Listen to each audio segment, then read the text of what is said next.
era uma das financiadoras desse projeto, né? Incentivadoras. E o Leão, entre outras coisas, afora o grupo Leão Júnior, que tinha diversas empresas, inclusive essa empresa aérea, empresa de navegação no Rio Iguaçu e tal, o grupo Leão Júnior tinha parcerias com outras e tinha seguradora. Uma das empresas do grupo Leão Júnior era seguradora. O meu avô foi o primeiro presidente da Associação de Seguros do Paraná. Ele que praticamente foi o fundador da atividade de seguro aqui no Paraná, o Leão. Então você veja, isso aqui em 1933. Qual foi o ano que ele trouxe o avião primeiro? Primeiro dos anos 30, mas antes disso a história começa em 16. E ele pilotava? Ele pilotava de brincadeira, mas não tinha brevet. Mas antes disso a história começou assim, quer ver? Muito antes disso, a história passa por este capítulo aqui que eu já vou achar aqui, que aqui tem a opção de coisa misturada, mas é basicamente só sobre a história de Leão Júnior. Antes disso tem esse capítulo. Meu avô recebendo esse ilustre convidado. Vamos lá, o inventor, né? Aviação. Em 1916, Alberto Santos Dumont esteve em Curitiba, a caminho de uma convenção no Chile. Ficou impressionadíssimo com as cataratas do Iguaçu e resolveu empreender. Vou te mostrar aqui, porque tem a legenda, veja. A tribuna, a visita de Santos Dumont, quando foi recebido por Leão Júnior e Enéas Marques, e Jorge Machado Lima, que é esse grandão aqui. Então assim, nessa época, meu avô tinha 24 anos, só que ele já era milionário, né? Ele já era o dono da maior fábrica de marketing. Além de estar na política, a maior fábrica, ele era o maior industrial, ele era o dono da Leão Júnior, que era a maior exportadora de mate do Brasil, né? Então ele já era milionário nessa época. Só que ele já lia Júlio Verne desde criança. Então ele era louco por tecnologia, por inovações. Quando ele teve a chance de conhecê-lo e ficou amigo de Santos Dumont, inclusive Santos Dumont deu um relógio de pulso para ele quando inventou. Nossa. Primeiro relógio. E isso está na família ainda? Tá. Primeiro relógio de pulso do Brasil, meu avô Leão ganhou do inventor. Entendeu? Em 1916, quando Alberto Santos Dumont, ele se envolveu numa missão muito particular, que foi fazer o governo do estado adquirir a área, que era de um particular, das cataratas para fazer um parque. Então ele foi, digamos, o pioneiro na conservação do Santos Dumont. E foi de lombo de burro, fez uma viagem épica de Curitiba até Foz do Iguaçu nesse ano. Antes, a caminho, depois de uma convenção sobre a aviação que teria no Chile, uma convenção internacional sobre aviação. O Santos Dumont era convidado e era palestrante. E no caminho ele fez foi uma jornada épica. Não existia estrada, né? Imagina, naquela época ainda. Não existia estrada e não tinha nem... Não tinha. Tinha avião, mas não tinha pista. Enfim, foi uma viagem épica.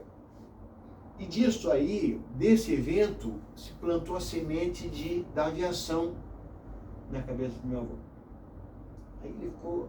A partir disso, já foi para Paris encontrar Santos Dumont, já comprou o primeiro avião, depois comprou outro, e até enfim, fazer a Aeroloid.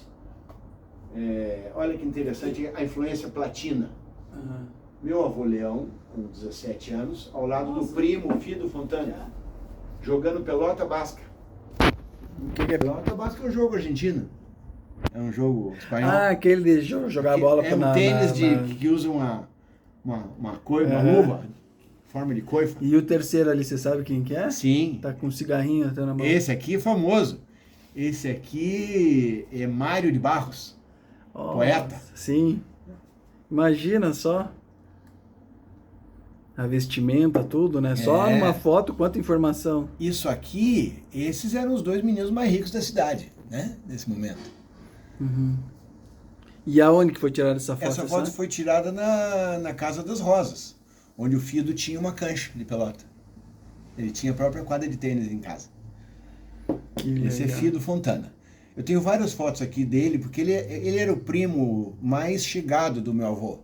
E os dois foram os dois maiores industriais de mate do Paraná, de todos os tempos. Na infância, né? Então veja, eles na infância. Eles foram criados juntos. Por quê? Porque quando morreu o pai dele, o Salvador Fontana morreu, ele não se deu com a história da mãe casar com outro, com o Veiga, com o B.A. Veiga. Arrumou um encrenca e foi embora. Foi morar na casa do desembargador, do vô. O Fido foi criado com o vô. Então foi criado com o irmão do meu avô. Era um vizinho de casa, né? Meu avô no Palacete, ele... E isso, então, ainda estava a questão da Leão Júnior, tinha falecido o fundador. O fundador faleceu em 1907, né? E a Maria Clara estava... Daí a Maria Clara viúva Leão assumiu os negócios. Assumiu. Até, porque em 1907 meu avô tinha 16 anos. 16 era uma criança inocente, nunca imaginava que o pai, que era o poderosão do mate, tinha acabado de construir o Palacete. Acabado de inaugurar a casa. Tanto é que nesse mesmo período, olha que interessante, nesse mesmo período, aqui meu avô no fim da vida, última foto do meu avô. Esse é o mesmo da criança. Esse é aquela criança. Continua com os traços bem... Então, tio Nuno e Leãozinho, os três Agostinho, Hermelino e Leão, com o mesmo nome. Olha só. Tirado no Palacete, provavelmente. Isso aí tirado na Vila Odete, provavelmente. Na Vila Odete. Era a casa deles, meu avô, né? Que ele fez com a minha avó assim que casou. No começo dos anos 20, ele se casou em 20. 21 nasceu esse meu tio. Que legal. Esse aqui era o irmão mais velho da minha mãe. Então veja assim, agora vamos voltando aqui às questões aqui, por exemplo, da vila e do Palacete, quer ver? Vamos pegar aqui, ó. Esse aqui é um momento interessante. Chegada do presidente Afonso Pena no Palacete, 1906, um ano antes do Leão Júnior morrer, do meu bisavô morrer, do fundador do Mate Leão morrer. Ele recebeu o presidente da República. A tamanha importância que ele tinha e que a casa tinha, é que foi a casa escolhida, ele ofereceu ao presidente a sua própria casa para que ficasse ali. E a Vila Odete não está lá ainda, né? A Vila Odete não existia nesse momento. A Vila Odete é do final dos anos 20. Ela ficou pronta. Ela 100 começou anos a ser já, feita. Então. Oi? Já tem 100 anos a Vila A Odete. Vila Odete tem 100 anos. O Palacete foi inaugurado em 1902. Então, Vila Odete. A foto desse ano, sabe que ano que é essa foto? Essa foto é dos anos 35, mais ou menos, a era já estava grande. Em torno dos anos 35, mais ou menos. Para ver atrás, ainda tem muito campo. Tem, tudo campo. Uma foto atual, né? Atualmente como está a vila. O meu avião, o meu voo passando de avião para avisar. Isso aqui é no começo dos anos 30, no começo da Aeroloid. Bem em plena atividade aeronáutica. Onde ele pousava? No Bacaxiri. No Bacaxiri. A gente tinha um hangar lá no Bacaxiri. Olha que legal. Então ele passando em cima da casa. Então meu avô se criou aqui e ficou morando aqui até 28, quando a casa foi inaugurada. Levou 8 anos para fazer a Vila Odete. 8 anos. Eu tô com todos os documentos da construção. Aqui casa de garagem e casa dos empregados. E aqui não tinha, porque hoje em dia tem uma casa aqui, né? Uma casinha aqui na Vila Odete. Não existia ainda a garagem da Vila Odete. Foi construída em seguida. Isso aqui era a casa de ferramentas do quintal, digamos assim. E aí depois foi feita uma cancha esportiva aqui atrás, quando os filhos cresceram. Isso aqui foi bem no começo, bem nos anos 30, isso aí. Foi anos 32, mais ou menos. Porque a era não estava toda tomada, tá vendo? A era não tinha tomado a casa. Um pouquinho aqui ainda não tem. Então, foi e no ali começo. Também era parente aqui, né? Aqui minha bisavó Maria Clara deu para todos os filhos terrenos. O filho mais velho era meu avô, ganhou o primeiro terreno, o terceiro filho era tio Ivo, ganhou o terreno ao lado, e lá embaixo os outros tios, tio Rui, tio Luiz, foram ganhando terrenos. Mas como eles morreram cedo, eles foram vendendo, os herdeiros venderam e foram... Eu vi. E na esquina de baixo, já vou te mostrar, era a casa do tio Candinho, Cândido de Abreu. Olha, essa foto é muito bonita, ó. Nossa. Tá vendo? Isso aqui é dos anos 40. Olha ali, ó, o Bonde elétrico bondinho já. Essa foto é de cima da igreja. que vocês construíam. Sim, que foi construído pela tia Dolores. Na verdade, existe uma controvérsia, porque assim, nos documentos que a gente encontrou, nas fontes primárias, tem como o desembargador assinando como construtor da capela e pedindo as autorizações para funcionamento da capela. Mas a gente sabe que na época as mulheres não podiam ter esse... Sim, é aquilo que a gente até conversou, as né? mulheres tinham essas iniciativas, inclusive burocráticas, que acabavam sendo de responsabilidade dos homens. Tal. E como o desembargador era muito importante até o fim da vida, ele era uma pessoa importante na comunidade e tudo mais, a capela foi construída com acompanhamento dele. Né?